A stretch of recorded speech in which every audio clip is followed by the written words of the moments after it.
Hello, Internet. What's up, Internet? Hello. Are we right to video? Oh, yeah, because you do a full screen, so you don't even mess with all the little settings, are you? Yeah, no, I'm not going to touch a thing. Well, that makes a lot more sense to me. What's hard? Unless it's horrible, in which case I'll have to touch everything. But okay. All the things. Shut up, Joel, but it still welcome shows. to the Oh, okay. Weekly Well, wait, it Poll. still shows. Well, at No, least we're we got it good. out way early. We're good. We're Welcome to here. the Weekly Poll, everyone. This is the show that we do every Tuesday here, discussing anything involving your comic book world, your comic book movies, and your TV shows, and pretty much whatever we feel like talking about. We come together. It's typically myself, the comic historian, Tiffany and Sal from Comic Pop, Joel from Cape Joel, and Rob from Comics Explained. He has returned. He has found where his internet is. I don't think it's live. No, it is. I'm looking at it right now. It is live, yeah. Oh, I'm looking looking it right at- now myself. Yeah, I had to refresh. I was like, we're streaming some guy. Right. Some guy. As I a love that host, guy. So. Yeah. Some dude playing video games. All right. So anyway, guys, welcome to the Weekly Poll. Now, we will give you 5 minutes. 5-minute warning. Because today's going to be all kinds of spoilers, boys. Yep. Hulk Hogan defeated Thanos with a big leg drop. Yeah, I was surprised by that, but he's been having a real comeback year, so you know. Yeah, he was at the WWE Hall of Fame. He successfully sued Gawker into bankruptcy. He ran wild And over now he Thanos. defeated Thanos with a big leg drop. Yeah. Yep. It was dope. Yeah, no, today, guys, we are going to be discussing Avengers Endgame. This is not an episode where we're going to be doing any news first. This is not an episode where we're going to rant and rave about stupid things first. This is not an episode where we're going to postpone it to the last 10 minutes and then go, oh, we meant to have more time. Let's cram it in there. This is an episode where we are going to talk about all of it. Yeah. Yep. All of it. We're not going to speculate. We're just going to talk about Endgame. Yep. And we call it a spoiler cast, although really judging by the current box office of this film, I have a funny feeling everyone who wanted to see it saw it. Yeah. No, No, I that's know not a true, lot of man. people- No. Like, there were people who couldn't get tickets for like 2 weeks. Right. Yeah. Now they turned away Yeah. people at my theater too, actually, and that's a small town northern theater. We're giving you a few minutes, but the chat won't. So don't look at that unless you want to be spoiled. That is true. That was actually, speaking of that, so we get kill a little bit of time here. So I put out the latest comics experiment, and I was like, I named it Best Moments at MCU, and I'm like, you know what? Let me go ahead and just make sure nobody's confused. Best Moments at MCU, no Endgame spoilers. Like I put it right in the title because like we filmed it before we saw the movie, so I was like, It has no spoilers. Yeah. And somebody tweeted me and goes, I know it says no spoilers, but does that mean it has no spoilers? Is that No, really no. where we're at now? That's where we're at, which I'm okay with. You want to ask, that's fine. But the follow-up tweet before I even got to it was somebody with their Twitter handle, a massive spoiler. Oh my god. And so I responded with, no, my video has no spoilers. We filmed it before seeing the movie, but I wouldn't read the rest of the replies to your tweet. Yeah, I wouldn't trust anyone else. Yeah. And So, thankfully, we didn't. It was I nice. also love some of the comments that I've been getting. Like one guy tweeted me, he's like, fell asleep listening to YouTube, woke up to Comic Story and spoiling Endgame. I freaked out and threw my laptop down. And I responded with, I haven't filmed anything since I saw the movie. What are you talking about? By the way- If I have a spoiler, then it was a total guess. Yeah. Can we talk? Can we just share? Did we avoid spoilers? And if so, how how many did you get into Endgame unscathed? Like did anybody Surprisingly, actually no. see it without seeing spoilers? Yes, actually. Yeah. I didn't have anything spoiled for me. I stayed off social media for 10 days. I was like, man, fuck that. I'm not getting on Twitter, not getting on Instagram, Facebook, nothing. Like I'm like I will upload videos to YouTube and that will be it. Right.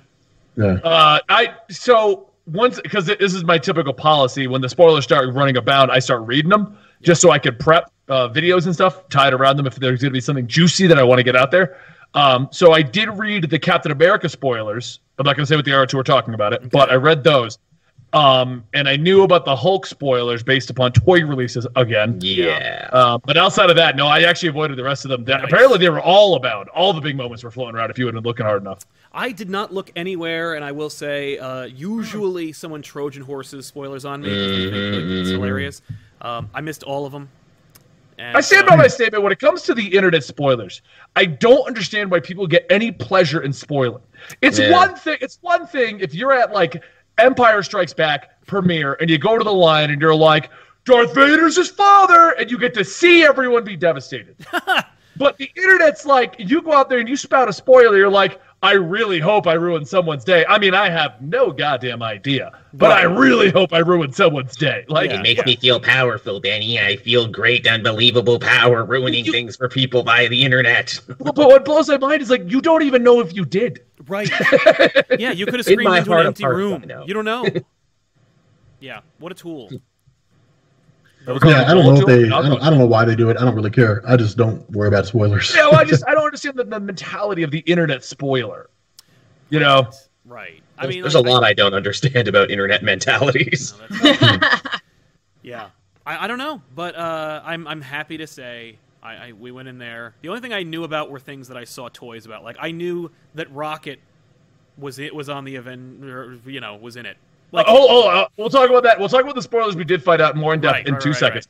Let's. I think we've given enough of a pre-warning at this point. Yeah. So this is it, guys. This is it. This is your final spoiler warning. If you have not seen Avengers Endgame, everyone in this room loved it, and we can speak nothing but high praise about it unless we're nitpicking. But that's a whole different whole series I created on my channel. But so there's no. Oh, what did you think? No, we're going to do all that in a minute. Right. Okay.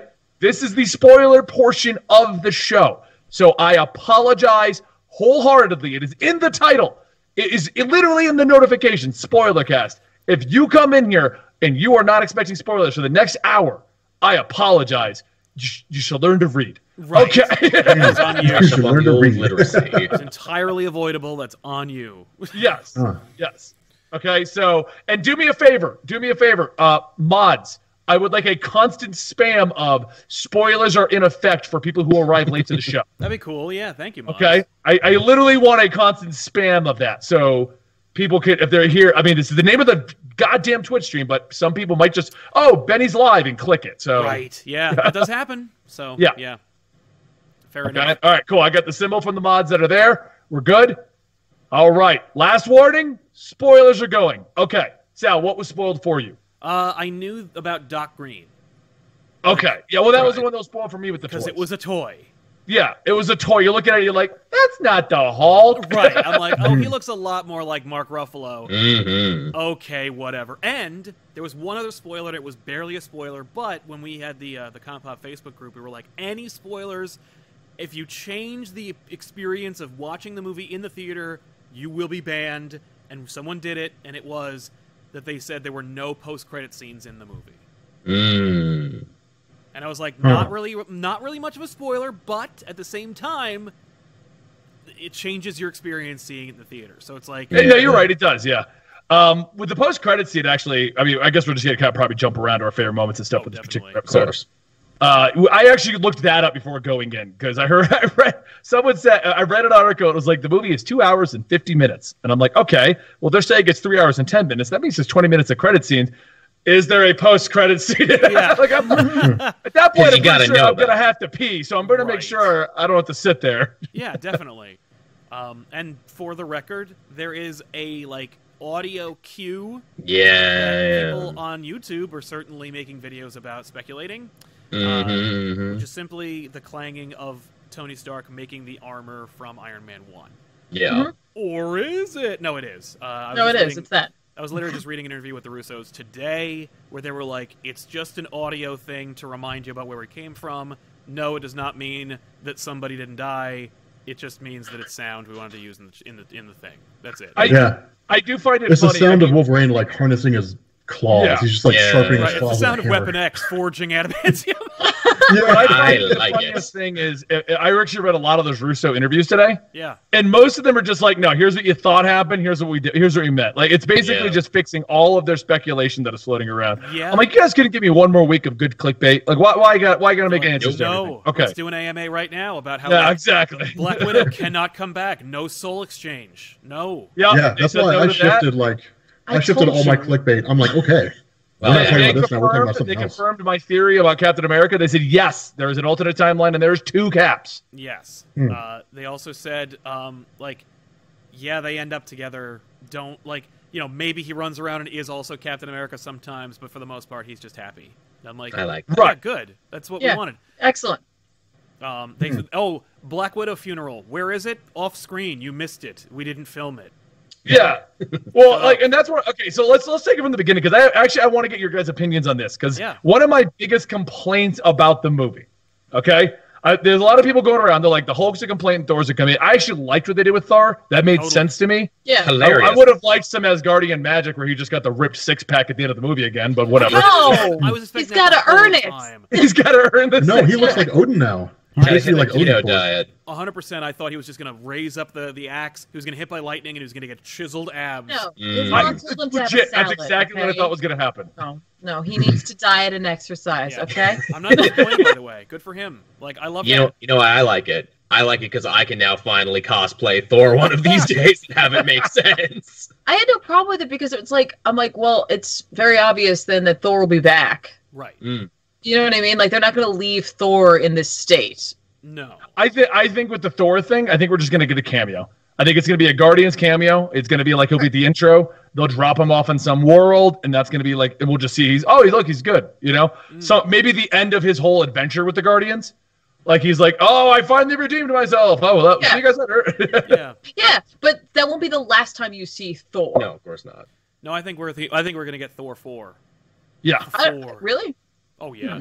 So the talks of Thor is basically he was done, and that's partially because Chris Hemsworth was not liking what they were doing with Thor. Yep. He loved what they did in Thor Ragnarok, and it was stated if they would continue that mentality, he would stay as Thor. Yeah. And then they did it again in Infinity War, and they did it again here, and he has outright said, "I will come back if whoever they got, Takiti, whatever, if he does." Taika Waititi. Yeah. Like So he has outright said, "I'll come back. It's fine." So I think if nothing else, I mean, like, listen, I'll take Thor 4, but I'll also take as Guardians of the Galaxy as a movie with James Gunn. Like, Yeah. Wouldn't we Thor, all? with Thor and Star-Lord bitching at each other the entire time. Okay, well, real quick then. So the it kinda thing I makes was sense. going to ask, and actually I want to get your opinion on this, Rob, because you're a Hulk fan like I am. I can't believe the way we got a just nerfed and neutered Hulk at the end of this whole thing. Like, we didn't get Hulk at all, ever, in the entire MCU. We never got Hulk ever since his first appearance until now. He's gone weaker and weaker and weaker. And the closest we ever got was Age of Ultron raging out Savage Hulk. Yeah. But, I mean, Professor Hulk was never that strong, though. Well, that's Professor the Hulk point. We went right to out. Professor Hulk. We didn't even get a true explanation other than I figured out how to merge the two. Yeah. 5 years is a long time. It was kind of an offhanded explanation, but literally, I mean, like Professor Hulk was never. That's one of the things. Like Professor Hulk was never strong. Like he was just like Bruce Banner and Bruce Banner's mind and the Incredible Hulk's strength. Like, okay, so Sal referenced Doc Green. Doc Green is just the Incredible Hulk smarter than Bruce Banner. Like Professor Hulk was never that smart. I'm sorry, never that strong. Like Right, he, but what I'm saying is you there should reaches a Professor point where he gets so angry, instead of having infinite strength, he just turns back into Banner. So he's just Doc he's Green not. was He also was, kind of evil too. Doc Green was like Junior Maestro. Right. yeah, Doc Green was a dick. They he also was an didn't asshole. explain that part of the Professor Hulk mentality that if he gets madder, he isn't going to get stronger. It was just we have a nerfed Hulk. And they barely explained why he did that. Just, I made it work. And it's just kind of like, so at no point in the MCU are we ever going to get real Hulk now? You just completely got rid of him. Like, this is what's... I don't think that that's necessarily true. And I think, honestly, the Hulk in this movie was a result of a necessity. You can't have the Rage Monster Hulk make the snap appropriately to bring everybody back. You needed to put the Hulk in a position where he could make a rational, like, intelligent decision and be able to survive the gauntlet. Yeah, and the only alternative to that was to bring back Savage Hulk, where Savage Hulk got wrecked. So the question would be, like, why is he stronger now than he was before? Like, why can he beat him now when he couldn't before? So then the counter to that is, well, give us Worldbreaker Hulk, who would, like, punch Thanos once and then the fight would be done. So, like, it wouldn't... But even still, that wasn't the point. Like, you needed the Hulk to be able to survive the actual snap and to make the right choice. I'm agreeing with you. But it's like, so I don't think that's the end of the Hulk necessarily. I mean, I think they could easily do something. I mean, we literally watched as the Ancient One pushed Banner's astral form out of the Hulk. You had the potential there to have the Rage Monster Hulk return. But, I think it's just like, we needed this for right now, and he'll be back. Yeah, that's what a couple of us thought was going to happen when Ancient One separates Banner and the Hulk. I know I thought, and I think one or two of us at home thought that meant we were going to get a split Banner as one person, Hulk's another person. We were going to get full Savage Hulk out of that. Oh, yeah. We didn't get that, but you know what? Like, the reality is with the Hulk, he has, because he's like 80 years old and like in terms of character, we can, there's always a chance to get Hulk in this franchise, especially since we don't have the connection with Nat. We don't have the Avengers anymore. Like, there's nothing tethering the Hulk to make him nerfed. Now, you could send him back to Sakaar and do Planet Hulk again properly, or you could just have him like go to hell or whatever. But you could do Savage Hulk and like, because they never really did the Madder Hulk gets, Stronger Hulk gets thing. And I feel like the part of the problem with the Hulk is just the stupid rights situation. They never had the true rights, and so they wrote themselves into a situation where they couldn't do the Hulk properly without giving full rights to Universal. And so they just didn't. And I seeing where the Hulk went after all of these movies, I kind of wish he never even showed up.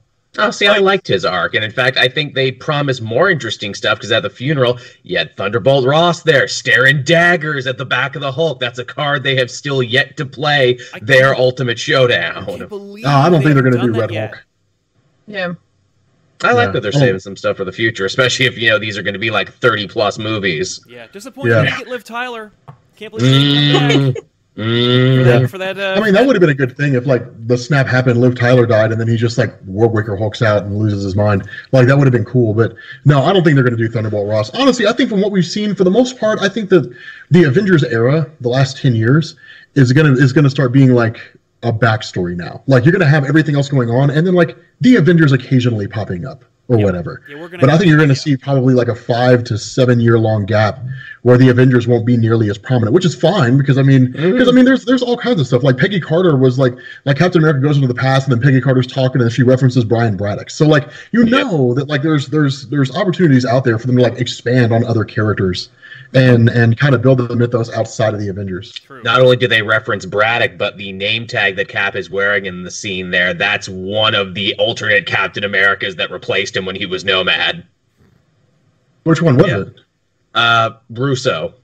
Or no, not Russo. What the heck was his name? Oh, he had a really funny name. He's not John Walker. He's not the famous one everyone knows. It's the other one. The super deep cut forgettable one. I mean, there were so many just different references to the MCU and comics in general, that whole movie.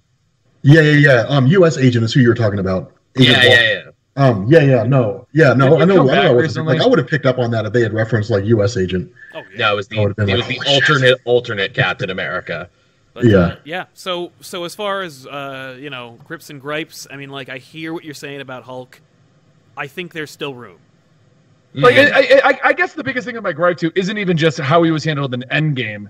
It's just overall, I've been waiting for the Hulk to Hulk out. Right. And like once Endgame started up, and I was like, oh, he's Professor Hulk. Yeah, that ain't happening. Yeah, you're not gonna get him now. Yeah. I mean, that's the end of that. The other thing is like, but keep in mind, like there's a lot of unresolved plot threads, like Baron Zemo. You've got him. You've got like all these kind of plot threads that were left hanging, and something may or may never come out of them. But there's a lot of room. I was gonna say you're literally on the cusp of introducing Wolverine. Mm-hmm. So I think there's plenty of opportunity for the Hulk to go back the way he was.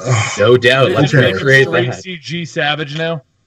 Okay, hold on. Let me see if let me see if Gordon has the video uploading. If he does, then I'll go ahead and drop my idea. If he doesn't, then I'm not going to. Because I don't want somebody like. They're literally on the cusp of introducing a whole bunch of characters who are going to potentially shift like the power or like the power scales that we've seen in the Marvel Universe. There's plenty of room. There's plenty of opportunity for Banner to either let go or be forced to let go and lose control again. Yeah.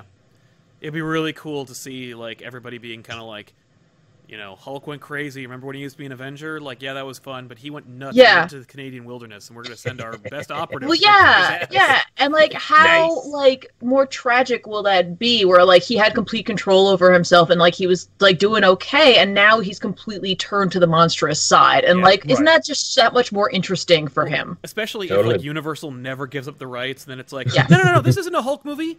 It's a Wolverine movie. Starring the Hulk.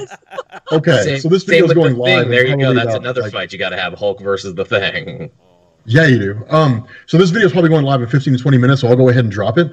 But my idea was like, if they're going to introduce Wolverine, they have to do a slow burn. And so like what you do is you literally have the Black Widow movie, because the movie's got to take place in the past, and the rumors that it's going to take place in the late 90s, early 2000s. And so my idea was have her like work with Shield or the Russians or whoever it is, but like there's this kind of offhanded thing, like the movie picks up after she's just come back from a mission, and the mission was her working alongside Team X, and like she references James Howlett and Victor Creed, and like that's it, that's your. And then like the Shang-Chi movie, you have like Peter Parker who goes to Shang-Chi to learn the way of the spider, like a post-credit scene, and he's like walking around looking at everything and like picks up the Muramasa blade. He's like, put that back. Just stuff like that. Just like small little Easter eggs like that. That was my pitch. I was like, you have to do that. I do like the idea that Weapon X was a known but still very secretive thing that was going on. They're not heroes yet, but their agents are still doing wet work.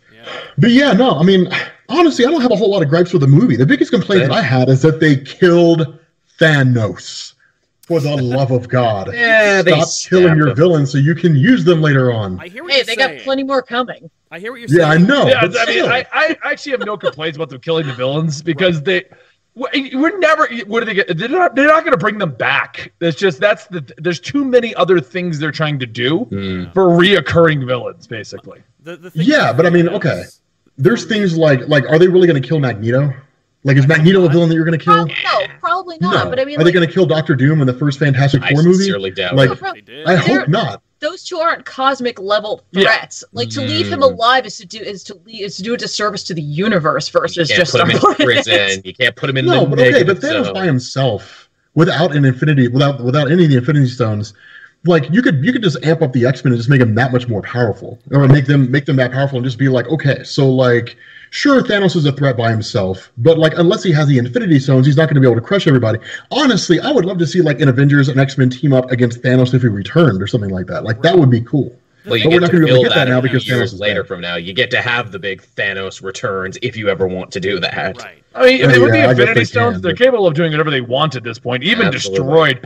That pretty much what the Marvel Universe has done is gone. The multiverse exists. The Russos came out and said every single thing that the Avengers did in the past created an entire alternate timeline. Mm-hmm. So you have countless options for bringing back everybody. No, it's true. For me, like I think that clearly, like they don't care about like the legacy of Thanos and like all the things that make Thanos who he is in the comics. And it's like while you could do a lot of great stories, like you could do any of the Starlin era post or pre Gauntlet stories with Thanos, you could do anything that they did with him. Like later on, there's nothing satisfying that you could do with Thanos, narratively speaking, within the Marvel Cinematic Universe that is as rewarding as his final defeat in this movie.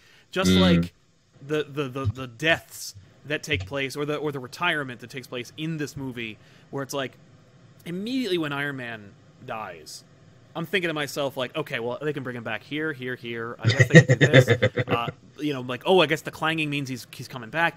But then I'm, like, thinking about how hollow that would feel and how crappy that would be when Robert Downey Jr. decides, you know what, I don't want to do this anymore. Like, let's say he wants $50 million and he comes back to do, like, to be CG, AI Tony Stark. Fine. Ooh, the hollow Tony, yeah. Right. But if they'd actually brought him back, right, and it was really cool to see him come back, you're like, yeah, he's back. What happens when either A, he gets too old, or B, he gets too done? To be like, okay, well, I'm done.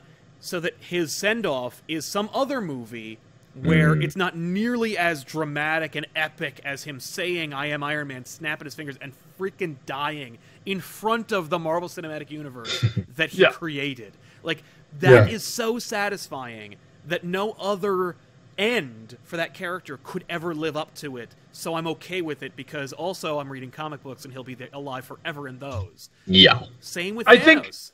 I think the deaths of Thanos, Tony, the removal of Cap, the death of Black Widow, and the current iffy states of the Hulk and Thor has a lot more impact based on the fact that it is a movie franchise, and we know that that is a contract thing. Yeah. This isn't like, oh man, we killed Wolverine and sales kind of tanked. Just do him again. Bring him back. Just bring him.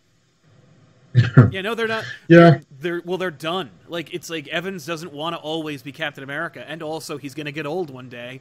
And part of Cap's whole thing is that he doesn't age. So it's like, what are you going to do with that? You have to move on. And what an ending for that character. Yeah, indeed.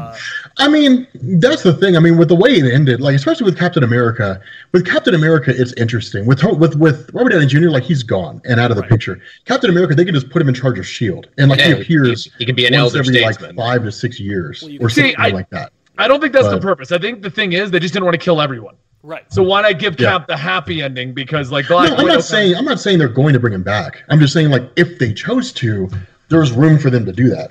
So there's a term for that. It's called being put on a bus. They put him on a bus, and maybe he'll get off the bus at some point. Well, with Cap, like he had his happy ending, so it's easier to bring him back, especially because Evans is younger than Downey, and you know, once he's done directing whatever indie flick he works on, you know, he's going to be looking for money, and like so, maybe he'll want to come back. I mean, like the reality is, like it's night and day with Evans versus Downey. Evans got his happy ending. You could do Old Man Steve Rogers. You could do Steve jumps out of an Infinity Stone and punches a bad guy in the face, and then goes see you later, and then goes back to the time stream. You could do Captain America 4, where literally it's just him going into all the other movies and dropping off Infinity Stones and all the hijinks he encounters. I'm more than okay with that. Like, and that's just your other send off for Cap. Like, you could do a couple other things where you're not like, ugh, I can't believe they couldn't leave well enough alone. Like, no, that one's okay. But with Thanos, what you know, he destroyed half the universe. Everybody, they broke time to fix it. And what's he gonna do then? Be like, I'm gonna take over Xandar? There's no other thing he could do unless he wanted to go full death Thanos. But the Russos and Feige have already pretty much said like that's kind of a silly interpretation. We don't like it. I don't agree with them, but I think that they don't like it. But I mean, at the same time, with Captain America, most everything we wanted to see, we got to see, right? Like we got to see Captain America pick up the hammer of Thor, and we got to see him like, and it wasn't just him like in the comics the first time where he's just like swinging it really hard and then throws it to Thor, and then that's that. I mean, this is like Fear itself, right? Like where he picks up the hammer and starts beating the shit out of people. Like it was cool. Like seeing Captain America absolutely like beat on Thanos with the hammer of Thor was amazing. And it's like the one thing that people have wanted to see from Captain America ever since Thor was in the MCU. Like we want to see Captain America pick up the hammer. And I think it was awesome. Again, I still stick by the fact that I think Vision picking it up first took away from how impactful the scene could have been. But you know, regardless, like we still got to see Captain America pick up Thor's hammer. So I mean, you're right. I mean, he got the send off. He got to live his life with Peggy Carter, and then he gets to retire, and then you know he so on and so forth. So it's cool. I mean, it's cool for what it is. I'm just saying that if they chose to bring him back, there's room there, and that's really the gist of it. It's not saying they're going to bring all these characters back, right? Like Black Widow's dead and gone. She's never coming back. Like that's the end of her character. By the way, the only way to bring her back is to jump into the past and bring her to the future, which maybe they'll do. I don't know. Well, until they introduce Mephisto and he tries to strike a deal, I will bring her back for your souls, Avengers. All you have to do is sacrifice your marriage. But yeah, like they I mean, you know, the same thing with like Gamora, right? Like modern day Gamora. Like she's gone now, but like they brought 2014 Gamora back and they kind of left her in. So I mean, if they wanted to, there's room there. I mean, I don't think they're going to. I think that like I said, for the most part, their current Avengers roster is just going to be kind of a backup to everything else that's going on. Yeah. But what do you think about the death of Black Widow? Cool or a waste? It was honestly, and I know it sucks to say this, it doesn't really matter. Like, it wasn't like when Thanos killed Gamora, and it was like, oh my god, he's gonna kill his daughter, and it's like this long, drawn out, like dramatic scene that I put the Circle of Life music to from the Lion King. It was the same exact scene. Yeah, basically, it basically was. But even then, like, see, here's the problem. Black Widow's interesting, but up until this point, Black Widow's been more of like a side character. Like it's like you know, the Avengers plus Black Widow, right? It's not like, you know, Black Widow and friends. It's just like the Avengers, and then Black Widow's here doing some things. Like honestly, I think making a solo movie after she died was a mistake. Like I would have done the solo movie to like make interest in her character so that her death would be significant. But for me, it was just kind of like, yeah, I mean, it's a little bit sad, but like, you know, somebody had to die, and then just moving on, you know, and it's. It really makes no sense that it wasn't Clint because of the fact she's getting the movie. And I get that the movie was just nobody thought it was getting a show. What? He has a show. The Disney Plus show. Maybe they shouldn't have killed either one of them if they're going to continue those two characters. Right. Well, also, Hawkeye's the one with a younger female version of himself that he's going to be training in the Disney Plus show. Yeah. I actually. Are you talking about like the stand-in for Kate Bishop? Yeah. What the hell, man? Why didn't they just call her Kate? What was that? I don't know. What, the daughter? Yeah. Yeah. Because Clinton wouldn't want his daughter necessarily to be put in that line of defense or into that role. He wants her to know how to defend herself, but like, don't do what I do. Right. I'll go find some rando who isn't related to me. I'll train her. Yeah, exactly. Actually, but like, I mean, too. Maybe all those killings he did as Ronin come back to bite him in the ass. So he has to leave his family behind and go live in a crappy apartment where he meets Kate Bishop and tracksuit Draculas. Maybe. Yeah. He adopts a dog, names it Pizza Dog. There you go. That'd be awesome. I honestly didn't really have a problem with Black Widow's death. And I think only because of the nature of the character that they've built. I mean, I know Rob seems to indicate that she doesn't actually matter, but I mean, like, she's been like one of the most consistent characters who's had like a slow burn in terms of growth. But like, she is, if nothing else, consistent. She gets the job done regardless of what has to happen to do that, and she is loyal to. Well, first of all, the Avengers typically, but really to Clint and his family. And I think we really saw that in Age of Ultron, when we all thought that, you know, obviously Hawkeye was going to die, but he didn't. So I felt like her death really, I don't know, it resonated with me. Like, at first I was like, it's really a shame, but like, I think it's everything she ever wanted in a way, which is like really messed up. And I kind of appreciate that. Yeah. She was leading the team too when it seemed like Steve had taken a step back. Yeah. Yep. No, I mean, since the beginning, I've always wanted a true Black Widow movie. Even in her initial introduction, super secret spy, total tons of possibilities, tons of things you could be doing with this character. She's got a long history within the Marvel Universe, and she never got her her proper movie or anything like that. And then they waited until Captain Marvel. You guys do want us to fully explore a female superhero. I guess we can do Black Widow. Yeah. By the way, she's going to die. So it's going to be like a prequel? That really but Black Widow was in talks long before the Captain Marvel movie was made, I'm pretty sure. I think so, but like, the fact is they could have made that movie at any point in the last 11 years.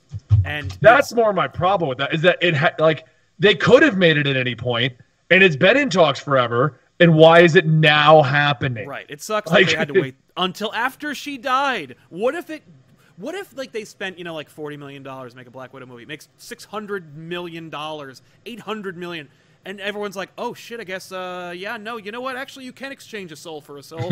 And the reality is, like, if they're like, oh no, she's dead and gone, you're never gonna see her again. Never gonna see her again. She's gonna be making Ghost in the Shell 2 and 3. Forget it. And it's like, if that movie makes bank, you really were stupid, weren't you? Because that movie should cost nothing. It's about a woman who has no powers, who is a spy. She's supposed to be hiding in shadows, obscuring expensive vistas. Like, I don't understand why that movie wasn't, like, greenlit after Iron Man 2. Indeed. Anyway, but I think it's disappointing we saw her dead. I think if her movie does crazy great, she'll be back. Which it might very well do. Yeah, no, I'll tell you exactly what'll happen. If her movie does well, Doctor Strange is going to be like, well, there's a way to get her back. Absolutely. But it's very dangerous. We have to go to the realm of the dead. And that's a whole movie there. So, that would indicate that he actually does magic most of the time. So, Right. He made a giant like tornado, basically, and held off some water. Yeah, he parted the water like Moses. But you know what? I appreciated those scenes because he didn't use any items to make that happen. Not that I have a problem with using magical relics, but like when that's all they can do, I've got an issue with that. That anyone who isn't Scott Derrickson, whenever you see Doctor Strange making portals, no sling ring. No sling ring. Just has magic. Just has magic. Imagine that. Apropos that. Okay, I'm getting a vibe that you have a slight issue with the way they treated Doctor Strange. I have just that one movie, because everybody else does a great job. Man, Taika Waititi's Doctor Strange, sign me up. Yeah. Scott Derrickson, pass. Conjuring, go away. I will say this: speculation, since we've been doing this most of the podcast. Underwater earthquakes, eh? Name of the Submariner. As soon as she said that, she's like, we don't worry about that. And I'm like, that's Name of the Submariner. And those motherfuckers are going to go to war. I'm waiting for it, man. I'm waiting for Namor to, like, invade Wakanda. And it was like, I'm imagining, like, Namor and all his folk being like, where did half of us just go? Yeah, really. Like, Yeah. I really haven't been paying attention to what's going on up there. No. I'm just going to blame them. Yeah, I don't want to pop up exactly. Blame the surface world, and then it's just Atlantis attacks, and then go to war. Now I saw, what was it? The guy who directed Doctor Strange 1, who's doing Doctor Strange 2, he tweeted a picture. It was a comic book panel of Doctor Strange getting attacked by Namor. So there's some speculation that Namor might have a cameo or an appearance in Doctor Strange 2. Since he's a universal character, kind of, there might be some rights issues. Well, now that they don't have the Avengers, really, the team, they'll just, be like, we don't have that show anymore on Netflix, so we'll just make the Defenders. Yeah, we'll make the Defenders. We got Silver Surfer, we got Namor, we got Doctor Strange, we got the Hulk. Let's do it. Yep. That's a movie. Sure, 50% of them are owned by Universal, but whatever. Yeah, that's true. It's funny the amount of characters that Universal owns, and unlike Fox and Sony, where they're just trying to throw everything they can at a wall, Universal's like, we're good. We're going to hold the rights, but we're good. Mm-hmm. It's weird how Universal's like that. Universal did the same thing. This is very unrelated, but like with Kevin Smith's Mallrats, they own Mallrats, and he was like, "Oh, we're going to make Mallrats too. I'll get all the funding." They're like, "Nah." Like what? Like it's almost like Universal's scared to make movies. It's really Indeed. weird. They should be, because most of them are really bad. Yeah. Well, they got that Hulk roller coaster. So. Yeah, well, they're the Sci-Fi Channel version of the movie studio world, so. That's rough. Yeah. Though I hear their park's a lot of fun to go to now. Any moments that made you actually say something in the theater while it was happening? Go, ah! No. There were more than a few of those. The hammer roll, I'd say, is the biggest. Probably the only one that I was like, yes! Yeah. Mm-hmm. That was... Yeah, Captain America saying Avengers Assemble. That was a big one. That was a great moment. I was waiting for that. I was like, oh my god, come on, just say like Avengers Assemble. Come on. Like Thanos dying, I was pissed. I was like, stop killing the villains. Oh, that's the complete opposite reaction that Sal had when Thor cut off Thanos' head. Yeah. Thor chopped off his head. It jumped out of my head. It just went, yes! He just yelled. I just yelled in the theater. There were gasps and me yelling like an asshole. Yeah. Captain America fighting himself. That was a really cool one. Oh, the mirror match. That is America's ass. Yeah, that is America's ass. Yeah. Everything that when they went back to Avengers 1, every scene or sequence in that whole moment or that whole adventure was just delightful. They got Redford back. Yeah, he retired, and yet here he is. They acknowledged they even commented on that when everyone was reporting Robert Redford's last movie ever. Yeah. And they were like, we want to say it. Aww. That's really cute. They acknowledge the fact that Hulk can't take elevators. Yeah. No. I feel like they retconned basically Hulk was even dumber back then, so it's okay that he was kind of goofy in Thor. Right. Like his all joke. I know, for the record, I thought it was hilarious and I thought it was great. But as soon as they did that, I'm like, he wasn't that dumb back then. Like, are we just gonna establish that he's always been that dumb? Now let me ask you this. What was the reaction in your guys' theater at the Hail Hydra moment? Because my theater laughed uproariously and were like, ooh, like they got it. And I'm like, I know you all didn't read Secret Empire. You're cheering because you know the meme from the internet. And I just can't believe that meme had such penetration that this is a cool moment for you guys for a story I know none of you read. That has nothing to do with Secret Empire. He said that because they were Hydra based on Winter Soldier, the movie. Yeah, I know, but still, the Captain America says "Hail Hydra" is a very. But I'm saying it had nothing. You're sitting there going, "Oh, you guys didn't get it." No, it had nothing to do with the comic. No, but they know. I'm saying my theater had a gasp of knowing where they're like, "Oh, we know he said that one time in a story we never read because I've seen the meme on the internet." No. What I'm saying is he said "Hail Hydra" because they're Hydra. Stating it was, "Oh, I know that the Winter Soldier event's going to happen." Yeah, it had nothing to do with him saying it in the comic. Yeah, I would like to believe it's a reference to Secret reaction. The audience reacted knowingly, is what I'm trying to say. Right, because they saw Winter Soldier. I'm saying they reacted for a different reason. I'm saying they reacted because of the meme reason, is why they did. But that's just me. That's what I'm saying. Like Joel and Flash, like I'm saying, I would like to believe it's a nod to Secret Empire. I mean, as much traction and talk as that comic got, there's no way that is just because it's gonna no. I mean, of all the things that he could have said, like Hail Hydra, like the way it's done, it's just kind of like a state like Hail Hydra. It looks so cool, and I love that because I love Secret Empire. Yes. But yeah, no, that was a really really cool moment. I was like, hell yeah, man, Hail Hydra! Especially since we were all expecting it to be a retread of the elevator fight, which would have been dope. Yeah. But it completely diffused the situation. Like, well, because an older, more seasoned Captain America is like, I know how to get out of this situation because I know the future. I'll just say Hail Hydra to the 2 Hydra agents I know are here. Exactly. Yeah. And I just want to say, like, I love the whole idea with Thor. Like, I loved Macaroni. I loved Fat Thor. I loved Thor who was just he was living like a frat boy. He just gave up and played video games all day long. Yeah. Yep. I was like, I dig this version of Thor. What I liked relatable about Thor was Meek and Korg. Oh my god! Oh, that was amazing. Noob Slayer's online again. I knew they were in it, and I still was surprised to see them. Like I remember reading that Meek and Korg were in it, and then he was like, "Oh, by the way, you remember Meek and Korg?" I'm like, "Oh my god! Hooray!" Meek and Korg. Yeah, I loved it. I was like, this is awesome. Ethan pointed out on our channel just how like the battles that Thor has been reduced to fighting involve flame wars with nerds on like Fortnite. Yes. And how like reduced and miserable, like how pathetic Thor became. Like that is such a great because it could have been just an MCU joke because everything in the MCU is a joke and there's no like really serious moment that isn't undercut by a hilarious fart like gag. But like for that sequence, it could have just been a joke, but instead it's like a really nice distillation of Thor's journey, where Thor is just like, it's funny, but it's also like, if you think about this man who was offered twice the throne of Asgard, you know, complaining to nerds on the internet, like, that is so sad. Like, it's such a sad journey for Thor. Yeah. And it makes you really, like, feel bad for him. I had heard also that a couple of people in the theater, like not our theater, but in adjacent theaters that people were talking about, there were a couple of kids who liked Fortnite who didn't like how they were portrayed. They thought they were being like, attacked.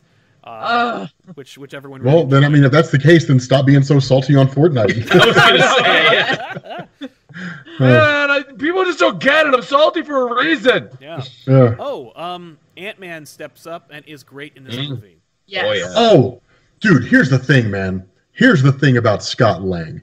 All right. I don't know where this Scott Lang was definitively a goof for like both movies. Yep. And then this was the movie where it's just like he's pretty badass. Like he's like, okay, he's a goof, but he's the guy you want in your corner. Like when it comes down to it. He's also like I love that whole statement of him because he's basically the one who saves the day. He comes up with the idea. He's the one who says like, here's how we can pull it off. Like the only thing he doesn't have is the wherewithal to make it happen. That's it. Yeah. I love that he was trying to explain it. Like overall, he's just trying to explain how the quantum realm works. Yeah, right. But you're like, oh yeah, he's not Hank Pym. He doesn't know. No, yeah, that's right. He's like, and he actually manages to distill my whole issue with anyone who isn't Hank Pym, who is also dependent entirely on Pym particles. Where it's like, yeah, I'm the superhero. As long as Hank Pym keeps staying alive and making these things I'm entirely dependent on, like you're nothing without this other person. And it's so great to see Scott be like, hey man, like yeah, I know what's going on, but like we need these very rare things that now will never be made again because the guy who made them is freaking dead. Yeah. Well, he's unmade. That was so great, by the way. Also, how like Captain America's like, okay, yes, I know we set up this whole thing where it's like we have a finite amount of Pym particles, we have one shot to do this, but if we take our one shot and cheat, we can go to the 70s and steal a whole bunch more and keep going back in time. It's like, and also get some good reconciliation, which that was kind of the theme of the movie, reconciliation, was it not? Oh, big time. Yeah. I mean, like I like the conversation between Tony and his dad. It was great. Yeah. Yeah. That was a sweet one. Yeah, that was a pretty good moment. Like it's been brewing for a long time because like I think like Howard Stark has been in the movies more than like Black Panther, Ant-Man, and Spider-Man. Like, and yet he's never come across his son. Like we've never gotten a chance to actually see Tony and his. Although there was that like that Captain America Civil War like CG dream hologram experience. Yeah. But like to actually see Tony like be able to talk to his dad, that should have been my first indicator he was going to die. Was that he got to say goodbye to his dad? Because like, how many opportunities are you going to be able to do that? Anyway, I mean, What were you gonna say, Tiffany? Oh no, it's just like, yeah, obviously, like that was like, yeah, no, right? Like, heck, they through time travel, they retroactively make Thor: The Dark World better by getting Thor a chance to reconcile with his mother, who I felt got done very dirty in her movie with her death. But here she actually gets to, talk to her son, have a nice heart-to-heart with him. I got a little misty-eyed in that one, not gonna lie. Yeah. Where she's like, oh yeah, I'm probably gonna die, but like, it has to happen. I love that they reference Thor: The Dark World so much, since it's the least favorite MCU movie ever. Yeah. I feel like they were trying to fix it, basically. They were like, we're going to fix all the problems with Thor: The Dark World. I really expected Thor to Thor Ragnarok that scene, where he's like, Mom, like where Freya's like, it's okay, go be a hero. He takes the hammer, thereby screwing things up anyway, but Cap's okay, he'll go back to Asgard and drop it off, I'm sure. But Thor goes, oh, by the way, Malekith's going to stab you, go, bye. Before he leaves, like just watch your back, Mom. Yeah. Protect your neck. Right, exactly. Yeah, she knew, but she indicates she already knew, and she's like, "This is how it's got to go down." I know, but like I was really expecting them to be like, "Nah, screw it, bring her back." Like that, no one cares about Thor: The Dark World. You could unmake the whole thing. Yeah, and it would be fine. And you could also finally give Chris Eccleston something to do. Aww. I think my favorite part of them going to Thor: The Dark World was watching Rocket sneak around with that thing about the stab. Yeah. We don't even see How I love when he's just skittering away. Yeah, he sneaks in. You see him going for it, and then you just see, we gotta go. That obviously did not go anywhere near as planned. Yeah. Nope. What a shame. Yeah. Rocket's costume too is now also the classic Abnett and Lanning blue and red. Finally. Yay. Yep. Yeah, he looked great. I know we didn't get any real moment with it, but just seeing Rocket tackle Groot to protect him was like, yes, they're together. So cute. Yeah, the movie had a lot of great moments. I mean, it was a great way to kind of like pay tribute to the last 10 years and then wrap it up where it's like the Avengers will be back, but you'll be seeing less of them. Like that's or they'll be different. It'll basically be new Avengers. Like that's what the new movie will be called most likely, is just the new Avengers. So what did you guys think about the big A-Force scene? Where basically all the women within the Marvel Cinematic Universe never got their due. They're always background. Now honestly, here's the thing with Valkyrie on the team, it felt more like Lady Liberators, except that Valkyrie was not really Enchantress. So aside from that, like it felt like the old Roy Thomas Lady Liberators are basically A-Force. I love that idea, and I'd love to see a movie. Oh, you know they did that purposely. That's them being like, hey, social media, hey, gift makers, did you like this? Would you like to give us money for this? Because we'll make this. Yeah. I really dug it. A movie called A-Force, definitely. Right, A-Force, that's the movie. Well, what I dug about it was that like it literally took a scene that we saw in Infinity War and just expanded on it. Yeah. Because like we see like Okoye and Black Widow and Scarlet Witch all like band together and fight together. Yeah. And in this one, they're like, well, let's ratchet it up a little bit. Let's get everybody in there and a Pegasus. So and have Spider-Man really be the only one who gets to see this. And like later on, he's going to be like, dude, all these like beautiful women showed up and saved me. Yeah. How wholesome is Tom Holland in this? Yeah, I held the gauntlet that can unmake reality, rode a flying horse, and was saved by the most beautiful women in the universe. Yeah. So, a good day. It was a good day for me. He's just like, anytime you guys need me, you just call, hi, Peter Parker. Yeah. Peter Parker. I actually I love that moment between Pete and Carol where he's like, I'm Peter Parker. She's like, hey, Peter Parker, I hear you got something for me. Yeah. So great. Though that's my only complaint. My only complaint is, Spider-Man, keep your damn mask on. Taking it off. That better not be an indicator for your next two Spider-Man movies. You don't. For a guy who loves a secret identity, he seems to give it away a lot. Yeah, they move those eyes. The eyes move so you don't take the mask off. It's supposed to be for you to gesture and emote. Don't take it off all the time. I get it. I think they did for this movie because there's no Tom Holland in this movie. Right. He's right. I'm glad he took it off when he talked to Tony, knowing now that was the last scene that they had together. Like, I think that was a lovely tribute, and they should have had that face-to-face instead of mask-to-mask. Oh, no, right. No, that's what I agree with. I'm on board, but, like, you don't know who Carol Danvers is, man. Don't be taking your mask off. When he arrived through the portal, he takes the mask off in front of thousands of people. Well, people? Well, monsters, but, like, you telling me none of them have a cell phone? The monsters are now packing cell phones in Sal's world. We met a lot of alien jerks in Guardians of the Galaxy. You're telling me none of them have a cell phone? Taserface doesn't have a cell phone? Taserface. Anyway, Oh, we were talking about when we like were audible in the theater when all the portals started opening up. Yeah, there was like an audible gasp from me because I was like so in the moment of the movie that like when Thanos calls down like an enhanced army from what he had last time, I'm like, how will they possibly beat this? I don't understand. And then Wakanda shows up, and I'm like, oh. That's whoa! And the music in that scene was just Alan Silvestri. Good job. yeah. Oh, Well, here's the other thing to remember too, is like the ship of Thanos and all that stuff. That's still on Earth. right. Oh yeah. All that technology is still there, which means you Vulture's reverse like, engineer it, and then you have the Fantastic Four. Like, yeah, no, all that stuff is still there, and so it's like, I mean, like there's so much that can come. There's so much that can come out of this. Like it is a Doc Ock arms, goblin gliders. I mean, heck, cool stuff. with the 5-year time jump, you don't know what villains had origin stories in that 5 years. Oh, hey, the rebuilding effort. We'll let Oscorp handle this, I do believe. Yeah, 5 years. They missed a lot.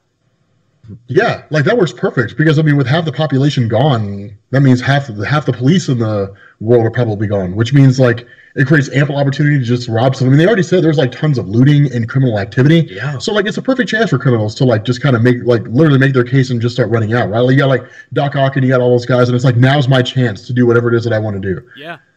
There's It's nobody a great protecting opportunity you. for like a little known, hilariously named dude who's a penchant for green to take over a small Eastern European country. I mean, you're not wrong. A little penchant for green. They say he used to be from here. Yeah. The thing is, for me, they could have like Kevin Feige could have walked onto the screen at the end, like instead of a post-credit scene, it's just Kevin Feige goes, "It's over. We're not going to make any more." And I would have been like, "Okay, Fair enough. all right, I like where we ended this. right." Like I'm okay because like it implies the future will keep going and that there's going to be some cool shit, but like, will it be as cool as what I can imagine? And then the fact that there will be more. I'm very excited, but I'm also really sad. You know, like I'm sad it's over, but I'm excited for the future. But it's also hard to get excited because I really don't know what they're gonna do. Absolutely. I hope they do. Same. Yeah. Yeah, no, absolutely. I mean, like, I think also there's a certain sadness for some people now that certain characters are back in the MCU that, like, people like Iron Man will not have the opportunity to actually interact with them. Yeah. But you have to consider the fact that if they were there in the first place, we may not have gotten the story we ended up getting over the past 11 years. So, there's something, like, what we could have been amazing or not as good. Maybe we wouldn't have gotten past a few movies before it was like, never mind. If they had... Well, that's the thing. Yeah. If somebody big like Iron Man or Captain America or both hadn't basically like their story arcs and characters hadn't wrapped up in this film, then it wouldn't have had the kind of finality that it did. Like it wouldn't have felt like the end. Now that could be that. Now, in all honesty, I get the finality they were shooting for. I don't know if it's a good thing because the way this movie ended, it was kind of like, and we're done making Marvel movies now. Like that's kind of how it felt. So it's just like I think it was. I mean, they're ending this like, this is chapter. the end. They don't intend on investing into the next batch of movies. And for me, it's kind of like, that's okay. That's a bold move, Cotton. Yeah. I mean, like, I See if it think pays off. I think they do have a plan. I think they just also were like, it's almost to their detriment that they have such integrity because in this case they're kind of like, because they're like, we need this to feel like the end. Obviously it won't be because we have freaking Disney Plus spin-off shows and also Spider-Man and an Eternals movie. So like we have plans, but it had to feel like the end. And I think like, sorry, headphones being funny. That's all right. Yeah. But you know, it had to feel like the end. And ultimately, I'm kind of glad that it did because we wouldn't have gotten this kind of movie. You know what I mean? yeah. It just wouldn't have felt the same if your response was, "Can't wait for Avengers 5." No, because it is Avengers 5 or 5.5 because Civil War is absolutely just Avengers 2.5. Like, Yeah. No, that was a real Captain America movie. I really felt the play. Oh yeah, Standalone Cat movie. Because Tony Stark was definitely not like literally the second build main character of that movie. Mm-hmm. Yeah. Captain America and Friends. Yeah. Mm-hmm. But yeah, no. And any other? Okay, not even like the biggest moment or like the saddest moment, but like for you as a fan, your fan moment, the moment when you made you go like, nah, that's great, just for you. Captain America beating up Thanos with Thor's hammer. Yeah, it's hard to top that one. If I'm going to go for an exact one-off moment, Thor trading with Captain America. So like, you get the little one. That's so cool. Yeah. Ooh, I got mine. On your left, when the portal opens, again, calling back to the first time Falcon and Cap met on your left. Yeah, that was nice. There were a lot of like actual like line echoes throughout this movie. That you were, I mean, just the fact that Morgan said she wanted cheeseburgers and it's the first thing that Tony wanted. And you're like, oh, you remember. And it's Jon Favreau. That kind of stuff. That was really sweet. Yeah, I don't know. Do we know, did Happy get snapped? I assume not, because he was too close to Morgan. I think so too, and I think that might explain why he and May are together in Far From Home. Yeah, like they've had a chance to cultivate a relationship. Like, this is the whole thing. But as far as moments go, it's hard to top like the actual just the time heist. Oh my god, yeah. I really thought that was going to be the central conflict. I didn't think Thanos was going to show back up again. I thought they were going to. I thought they killed him, and they're like, no, the problem's going to be just tension and causality. Yeah. I'm glad Thanos was in there because they had an avatar to punch. They had a person who represented all their problems that could take it. Yeah, was really no, awesome. it's true. When we got to the end and Thanos was like before Thanos popped up midway through the time heist. Yeah. I was legit starting to wonder, like, are we just not gonna have a villain? Right. Like, there's no overall villain. We're just not dealing with him. And I was kind of like, it's okay. Like, I'm cool with this. I'm having a great time. But I'm glad we got both. We got both. That's the thing. We got to enjoy it all. I remember when Nebula grabs that color coded different person like piece. Yeah. I lean over to Ethan. I'm like, oh Jesus, here we go. This is just like we're gonna do that thing that you do. It's a trope, and I don't know what hilarious TV tropes nickname it has, but like I guess you call it the switcheroo. Yeah, I was like, oh Jesus, and I gotta tell you, like they didn't ruin it like everyone always does. Like Nebula being like the turncoat / switch character. I'm like. I had fun. It was the right amount of tension, not so much tension. Like I hate movies where it's like it's all tension, and I'm like, nah. Like I like it too because it really helped to really show the growth that Nebula has had since her like inception and her introduction to the MCU. Where it's just like, look at how far you've come. You're such a tool. Look at you. Like By the way, hilarious moment for Nebula playing table football with Tony. I would like to play again. Yeah. Yes. Yeah. I love what she wanted all of it. It all sounded like she wanted to murder you. There's nothing that she would. I mean, like that moment in Guardians 2 where she's like, "It's not ripe." Like she's always unhappy. You know what I enjoy too about her is like they hint at like the fact that she and Rhodey get along, and clearly it's because of the fact that like she is part robot, and he's just like, "No, I get it because like I can't live without, or I can't like exist in the way I want to without." My robotic parts essentially, and I was just like, that's kind of cool too. Without like really being like, and they're totally together and banging. They're like, no, they just appreciate one another, and isn't that nice? In terms of my favorite moment, which Sal cut me off before I got to tell who it was. I don't know if it's like 100% this because it's shifted probably every half part of the day since I saw the movie. Just as really like one subtle moment, one obviously over the top moment, but like one subtle moment, just that close up of Strange with like number one, like it's just the one. Like I couldn't tell you, man, because it requires you to die. Like this is the only way this is going to work, and like I'm sorry, but like this is it, and now you get it. And otherwise, I would say like the arrival of Scarlet Witch and her rage, and I'm like, Scarlet Witch is going down a path she shouldn't be going. Better be careful, Wanda. You don't want to get too mad and cause a reverse House of M now. We know you can do that. I do like how powerful they finally made her. Yeah.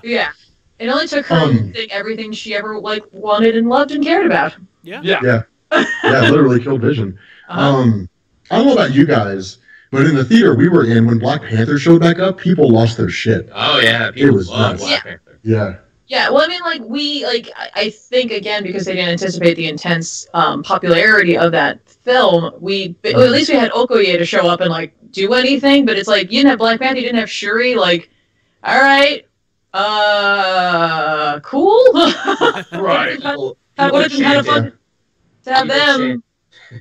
People chanted Wakanda forever in my theater, and again, this is an entirely 100% white small northern town, and people were chanting Wakanda forever. I think you got something special with the Black Panther. Well, I like that, like, even, like, characters like M'Baku got, like, a quick shot, like, fight it. You know, they're like, nah, man, like, we brought everybody back. Yeah. Mm-hmm. Any actor we could get. We got a moment, like when I was talking about, like, lines, we had Black Panther refer to Hawkeye as Clint, which is how Hawkeye identified himself when he met Black Panther, and he said he didn't care. Like, that attention to detail, like, their continuity director deserves an Oscar for how much effort they put into, like, callbacks, references that felt seamless, but also, like, if you were paying attention, you're like, oh, I know that line. Ah, you did it again. It's great. You did it again. Oh, I see what you did there. Whoa, I nice like gun. this. Yeah, exactly. Howard the Duck is there. That's how crazy they are. I don't know why he would show up, but whatever. CG artists, have fun. I did not catch Howard the Duck in there. I didn't see him, but me I saw either. a screenshot that someone took cell phone footage of. By the way, don't film the movie with your phone. Unless it's the Mandalorian footage, in which case, thank you. Yes. But, because they haven't released any footage yet. No, I gotta go on. Is the shaky cam footage? Come on, drop it. I want to know I want to see Mox Van Sydow or whatever. No, it's not him. It's Warner Herzog. Anyway, the point is, Endgame is awesome. You're here. All right, let's give our final thoughts on the whole Endgame thing. Okay. Actually, before that, I wanted to ask you two questions real quick. One, how did you feel about how much hype Captain Marvel got to be in the movie, and then wasn't really? Like, that's what I found. 15 minutes. Yeah, she was barely in the movie, but hey, she got like all the poster time. She got like on every trailer, and she's gone the entire movie until she finally shows up and then gets blasted by an Infinity Stone. I'm glad, because the movie wasn't about her, and it was like the reason we killed all the new characters in the first part is because this is a movie about the Trinity / quadrillion, like the team, like the original Avengers. Yeah. If it was like, and me too, like that's why she goes on the first adventure to chop Thanos' head off, like so we can see how cool she is, do all that stuff, save Tony, that kind of thing. So she has like one-on-one time with the original Avengers, but it's not about her or Black Panther or Spider-Man or anybody. It's about those guys and the lady. Let's put them in the movie. No, I mean, that's what I said since the beginning. Like, everyone was freaking out. Like, well, what if she kills him? I'm like, no, what I'm more upset about is if the movie's not about the first Avengers. Like, that's what we built up to this. That's what I wanted. Yeah. And the second thing is, what do you guys think about Kevin Feige stating that technically Far From Home is actually the end? Yeah. I agree with that, actually.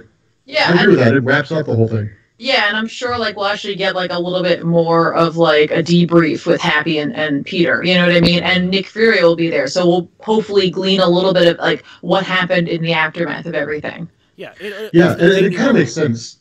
Do what? It's the denouement of this entire franchise, where it's like we got the big thing, and we even got the funerals, but like now we can actually like see this. Far From Home is basically the post-credits scene. Yeah, the whole that's exactly what I was going to say. Like, sorry. There was so much that happened in Endgame that there was no way to give us everything that happened, and then basically wrap up this entire 10 years of the MCU in a sound way without extending the movie to like 3.5 to almost 3 hours and 45 minutes. There's no way. So the best way to do that is to extend it into Spider-Man: Far From Home. Yeah. And then basically wrap up all the loose plot threads there, or at least the ones they care to wrap up. So. Right. And also, we get, for our money, a sweet Spider-Man movie, which, you know, I'm always down for. Well, I mean, nothing can be Spider-Man 2 with Tobey Maguire, though, right? That movie. So on that purpose. On that note, guys, I think it's a good place to end our discussion today. Maybe we'll just have a continued discussion next week. We've had more time to just dwell on this. I don't know, right? Well, not next week. The next week we pull. We'll be like, all right, now we really thought. Yeah, now we also have like 5 more times. Let's really get down. Oh, we're going to be talking about this for months. I'm sure the rest of us feel the same way. I am haunted by this movie. Like, Yeah. I was Yeah. in the shower today just thinking about scenes, and I'm like, why am I still thinking about this movie? I've been Yeah. talking about it for the last 4 days. So Yeah. you wanted to right? Like I keep sitting there going, "Oh man, this is pretty cool. Well, let me go make a video on this idea." Right. And then like they'll come out with stuff confirming stuff I said, which was like, "Yes." So, but yeah, no, guys, thank you for joining us today. This is a podcast that we do every other week right here on the Eligible Monster Twitch channel, along with all of our other podcasts we do on Mondays and Thursdays, and all the gaming goodness we bring you right over here. I'm Benny. I'm known as the Comic Story, and I'm also the primary guy that streams on this channel, so you may or may not know who I am. But right over here, we have Sal and Tiffany from Comic Pop. We have Joel from Cave to Joel, and we have Rob from Comics Explained. Coming here live every other Tuesday to give you the information or join you on YouTube afterwards where we upload it and every one of the comments hates us. Why do you people watch this? Right? You hate us so bad. I don't get it. I've always, just as a weird quick tangent, I don't care about bad comments, but I go check to make sure people aren't like half your video uploaded and shit like that, right? Yeah. And I've just started to wonder about the weekly poll. The cast has never changed. Why do you watch it every week to complain? I don't get it. I don't know. It's free. That's the thing. It's a free show. They're like, oh, I hate Benny. Oh, I hate Rob. Oh, Sal won't shut up. He's always negative. And I'm like, why do you keep watching? Yeah, it's the same show for 4 years, man. Get over it. I mean, some people just like to complain. I don't know. Deep thoughts from Rob. Yeah. So on that note, I guess we'll end today's episode. Thank you so much for joining us today. I will see you on the Twitch channel tomorrow, and we'll have some more comics experiments in which the Eligible Monster Productions crew will be talking about this movie yet again. If you're wondering, on Thursday we're going to do all the gaming podcasts. We'll do this last, so you can leave. These people here probably all don't care. They probably all seen it, but we're going to do it last on Thursday. So if you're rolling late into the comics experiment, heads up, it's going to be last, so the people who don't want to watch that can leave. So, anyway, thank you guys so much, and we'll see you next time right here. Alan Scott. Peace. Peace. Now they get to watch me end the show. Bye.